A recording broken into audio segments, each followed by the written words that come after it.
You will always find safety in universal values, in time-tested values.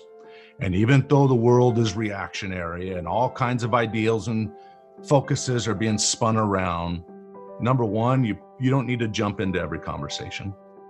That's right. There are many times I'll see something on the news that will cause my blood to boil, and I will write a post, and over 100 times I never post it. It's almost like I'm able to get it off my chest, acknowledge that I can see reality here without being delusionary, and then I just leave it alone because I don't think I need to jump in every conversation. And I think great leaders need to realize that as well. You don't need to jump into every conversation. You need to be open to differing views, and you need to collaborate, and you need to allow voices to be heard, and leaders need to be able to hear feedback from their people, but then base decisions based on their company values, which I would say most company values that they have in place are based on fundamental universal principles: trust, honesty, safety. We care for our people, right? Those are fundamental principles. Hey there, and welcome to the Unleash Your Greatness Within podcast. In this video, listen, we talked about you're always safe when you're making decisions in alignment with true, time-tested, universal principles. And I want to say that's important for business and in leadership, but that's also important in your personal life. Now, what you just watched was a portion of the podcast I had with Carrie Lorenz, who is the United States Navy's first female F-14 Tomcat fighter pilot. And boy, was that a great interview. But there was this little segment where we were talking about the power of values and principles. And I know that you've probably heard this before, but I want to also share with you, what are your individual values? Do you know what they are? As I've worked with groups and individuals for now 23 years, many people have never sat down to determine what their values are. And there is power in knowing what your values are. And so I thought to myself, why don't I share some core universal values that I'm talking about and referring to? Because there are so many voices out there, and you know what?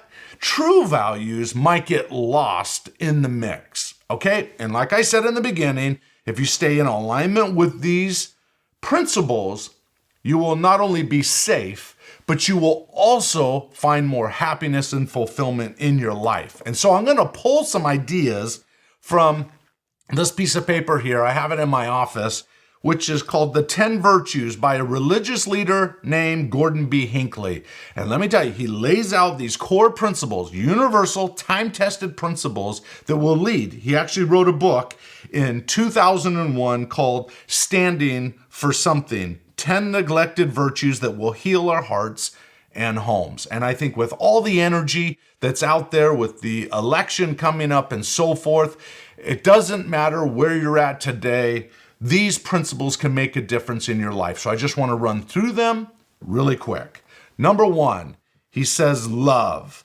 That's the first virtue. Love is the only force that can erase the differences between people and bridge chasms of bitterness. Honesty. In our day, those found in dishonesty aren't put to death, but something within them dies.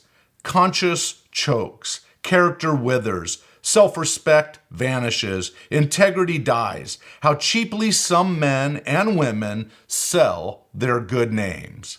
Wow, think about that. You know, the other night I was going back to my original teacher, Jim Rohn. And Jim Rohn was, that's R-O-H-N. If you haven't checked him out, I would encourage you to do so. True Fundamental Principles. Jim Rohn taught me as a 15-year-old. One of the things he said, I wrote it down in my notes on my phone. He said, the slightest lack of doing your best erodes your psyche. It erodes your self-esteem, your self-worth, and your self-value. Being honest, in other words, will raise your self-respect and self-esteem. Number 3, morality. Both experience and divine wisdom dictate that moral virtue and cleanliness pave the way that leads to strength of character, peace of mind and heart, and happiness in life. Number 4, civility. Civility carries with it an essence of courtesy, politeness, and consideration of others. All of the education and accomplishments in the world will not count for as much unless you are accompanied by the marks of gentility, of respect for others, of going the extra mile. The next one, number 5, learning. No matter how old we become, we can acquire knowledge and use it. We can gather wisdom and profit from it. We can grow and progress and improve and, in the process, strengthen the lives of those within our circle of influence. Never stop learning. The biggest room in the world is the room for improvement. Number 6, forgiveness and mercy. Think about your relationships. Think about who has hurt you in the past. Here's one. Hatred always fails and bitterness always destroys. Are there virtues more in need of application in our day than those of forgiving, forgetting, and extending mercy to those who may have wronged us or let us down? Seems like there's a definite need for that at all levels. The next one, number 7, thrift and industry. I commend all the virtues of industry and thrift. The labor and the thrift of a people make a nation, a community, or a family strong. Work and thrift make the family independent. Okay, let me say something really quick about family. I am a huge supporter of striving toward the ideal of having a well-balanced nuclear family. Now, there's a lot of voices out there, and some want to demean the nuclear family because maybe they have never had one. Maybe they've never had a principle-based family that strived to do good and strived to serve people. But I grew up in one of those families. I was one of the fortunate ones. But let me just say, with those voices out there that are trying to destroy the nuclear family, I say that it is in the family that is at the core of any strength of any nation, any community, any society. And it produces citizens that are productive in society, right? Just the percentages show that. The statistics show that. Does that mean that you can't have that without coming from a wonderful family background? Well, yeah, there's people that have been able to create wonderful lives and even create wonderful family backgrounds and situations without even growing up with one. You can be a change agent. But the fact that we shouldn't strive toward developing strong families and relationships, yeah, it comes down to these virtues that I'm sharing with you, right? And they all play a role. These virtues all play a role into the success of our families, our work, and our personal lives. All right, so that was thrift and industry. The next one, which is vital to any relationship, is gratitude. Gratitude is the beginning of civility, of decency and goodness, of a recognition that we cannot afford to be arrogant. We should walk with the knowledge that we will need help every step of the way. Every one of us needs help in our lives. And one great truth, one freeing virtue, is that of gratitude, to notice the blessings in your life more than the problems and the difficulties in your life, right? Garbage in, garbage out. Spend more time focusing on the good and those things that you have to be thankful for, even if they come small in quantity. Look for them, and it will change you from the inside out. Number 8, optimism. My plea is that we stop seeking out the storms and enjoy more fully the sunlight. I am asking that we look a little deeper for the good, that we still our voices of insult and sarcasm, and that we more generously compliment and endorse virtue and effort.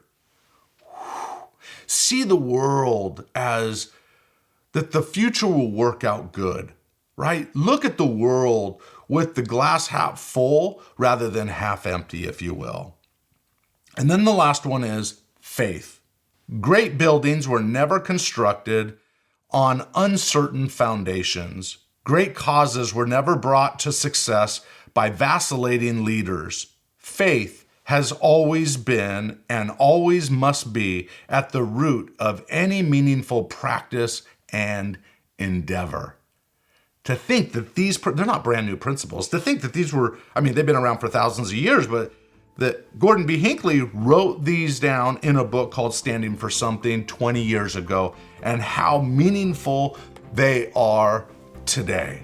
So with all the voices that are around you, my suggestion is you will always find safety, peace, and happiness when you stay in alignment with fundamental, true, time-tested principles. I encourage you to get in alignment with those higher principles that can lead to greater relationships, to more happiness and peace in your life. It's all about getting aligned with what already exists. I hope this helps as a simple reminder. Now go out there and unleash your greatness within.